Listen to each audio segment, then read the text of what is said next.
প্রাথমিকভাবে আমরা স্পটে এসে যেটা দেখছি মূলত আমাদের সহকারী পরিচালক বিআরটিও আছে এখানে। আমরা যেটা মনে করতেছি যে ট্রাকটা লেন পরিবর্তন করে এই অ্যাক্সিডেন্টের ঘটনা ঘটানো হয়েছে মনে হচ্ছে, যেহেতু ট্রাক মাইক্রোবাসটা তার লেনে ছিল, তো ট্রাকটা লেন পরিবর্তন করার কারণে মুখোমুখি সংঘর্ষের ঘটনা বলে প্রাথমিকভাবে আমাদের মনে হচ্ছে। আর আমরা 6 জন মারা গেছে আপাতত দৃষ্টিতে আমরা খবর কনফার্ম করতে পারছি, আর 3 জনও গুরুতর অবস্থা আছে। এখন আমরা আসলে এরা একই পরিবারের লোক বলে আমাদের মনে হচ্ছে, যেহেতু পরিবারের জিনিসপত্র গাড়িতে পাওয়া গেছে, লেবু, শসা, লাউ এইসব জিনিস আছে, তারা ঢাকামুখী হতে তাদের বাসায় যাচ্ছে। আমরা জেলা পুলিশ থেকে অ্যাম্বুলেন্স দিচ্ছি তাদের জন্য, যারা আহত তাদেরকে দ্রুত চিকিৎসার জন্য অন্যত্র হস্তান্তর করতে হলো। জেলা পুলিশ তাদেরকে ঢাকা নিয়ে যাবে অথবা অন্য কোথাও নিয়ে যাবে।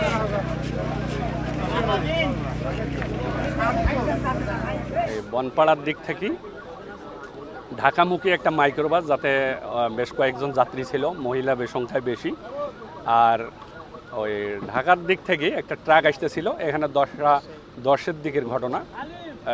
এরকম মুখোমুখি বলতে মাইক্রোবাসটা তার লেনেই ছিল, ট্রাকটা ওই তার লেন থেকে এই পাশে আসি মারি দেয়। মারি দিলে মাইক্রোবাসের যাত্রীরা জায়গায় 5 জন মারা যায়, তার মধ্যে 4 জনই নারী, 1 জন পুরুষ।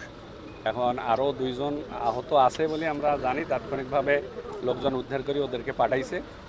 এখানে ফায়ার সার্ভিসের লোক ছিল, আমরা ছিলাম, আমাদের টিম ছিল, তারপর গুরুদাসপুরের পার্টি ছিল, সবাই মিলে আমরা মোটামুটি এখন রাস্তা সচল করতে পারছি এবং আনয়ে করে চলতেছে।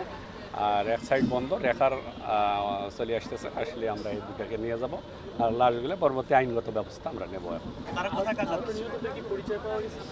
লাশের পরিচয় আমরা এখনো মেলাতে পারিনি, এখনো পাওয়া যায়নি।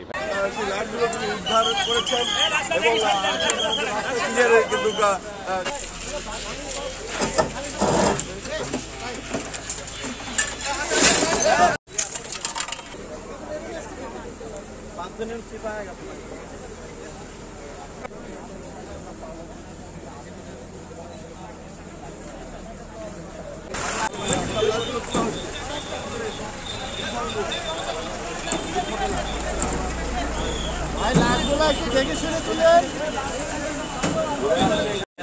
খুব দেখে শুনে আস্তে ধীরে তুলেন।